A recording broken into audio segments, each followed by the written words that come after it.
Hi everybody, welcome back to our channel. In this video, I'll let you guys know how to share screen with audio in Facebook Messenger.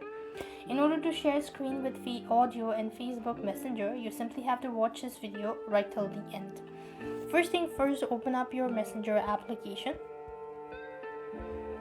After you're logged in, this is going to take you to the home page, which will look something like this. Next, what you want to do is open up the chat page.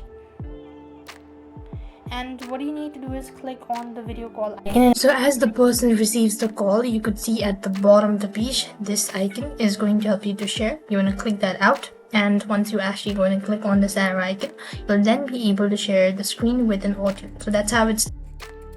And that way you'll be able to screen share with audio in Facebook Messenger. So I hope the video was helpful. Make sure to like, share and subscribe. Thank you for watching. See you in the next video.